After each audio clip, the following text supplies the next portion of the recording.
Now with me I've got Councillor Adam Kent from Bromsgrove District Council's portfolio holder for planning. Good afternoon. Good afternoon. And we're here to discuss a consultation now on, explain a bit about the document to us and tell us all about it. Right, okay. Well, it's probably better if I run you through the various sections that we've actually got. We've already run an issues and options consultation response, which has been going on for nearly 18 months now, I believe. And out of that, we've had 3,500 comments back from various stakeholders and whatever else in terms of the actual physical plan. And what we're about to do now is take a document forward with a plan update and further consultation, and subsequently a call for sites in September. Now this is to establish a local plan for the districts, for Bromsgrove districts, between now and 2040. So it's quite a length of time. Well, a plan can take up to 5 years to produce, to be honest. We're 18 months down the line so far. And obviously what we're trying to do is make sure that we're engaging with as many people as possible and ensuring that we get the full feedback from all of those strategic partners and residents and everything else involved. And those responses help us decide what direction the actual plan takes. So it's not like we're creating policy at this stage, we're gathering information. And part and parcel of that is to see what is available, and then everything is weighted in terms of the sites that are put forward to ensure that they're sustainable and they meet the needs of the residents that might potentially be living there. So by that, you've got to make sure you've got the right local transport links, you've got to make sure you may have public transport access and all of the other elements for sustainability like schools, GP surgeries and everything else as well. What we don't really want to see is putting any burden on existing settlements really, other than the capacity that they actually have. Now, quite a surprising statistic to come out from myself anyway, is that Bromsgrove district is actually 89% green belts, not green fields. Obviously there's greenfield and brownfield within the green belt, so 89% of it is green belt. So the long and short of it is some of the green belt will have to be built on. Unfortunately, I think that's really quite a correct assessment. We're not like Birmingham or those areas that have a heavy industrial past or anything like that with lots of factories or other sites that can be reclaimed. Obviously, wherever possible, we'll be endeavouring to do that. That's one of the priorities that we've got. But at the end of the day, there is an acceptance that we will have to use some green belt, I believe.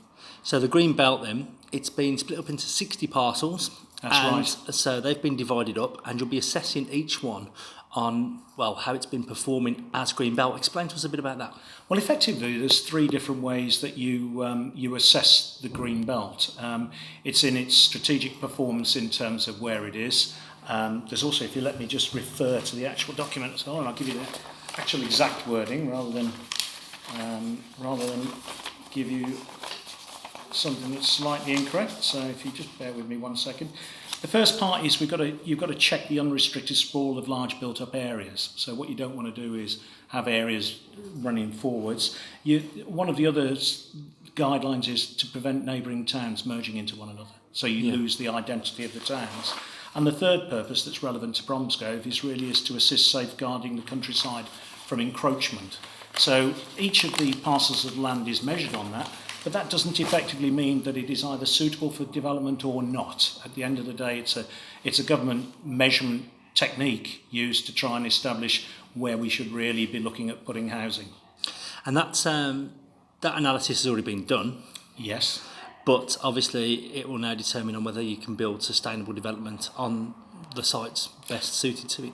I mean, at this stage, obviously, it's information gathering. Nothing's actually been set in stone. Everything that we do will have to be measured. It will have to be put in a format that will meet the government guidelines, the National Planning Policy Framework, and sustainability measurements. So I think really what you will find is if sites are accepted, we've got to make sure that they are the very best and most suitable sites for housing. And with that in mind, you're actually asking a call for sites. So anybody who's got land in Bromsgrove who thinks it could be good for development, potentially, they're being urged to get in touch with you. Yeah, and we are expecting to get far more submissions than land we actually need. So, I mean, that process is ongoing. A lot of people have already continually submit the land in. But yes, that is a fair assumption of it. Yeah, we've got a call for sites, I think the word is. So if anybody has got some land that they think could potentially, obviously not everybody's going to be get the outcome they want, but how should they get in contact with you? I think the cabinet papers will be published shortly, and then it goes to full council.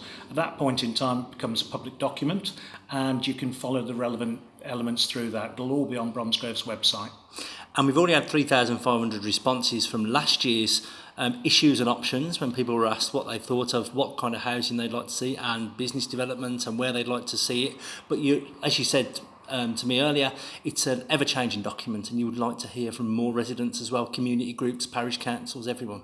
We have to ensure that what we do fits the people that live in Bromsgrove district. That's the whole goal of this, really. And any information or any observations or suggestions or ideas or thoughts about what they would like to see, what they don't like even to a certain extent, and what they feel would benefit them. I mean, you're talking about all sorts of different, you've got from young people all the way up to pensioners, really, so, and businesses and strategic partners. So yes, we're interested in hearing from everybody.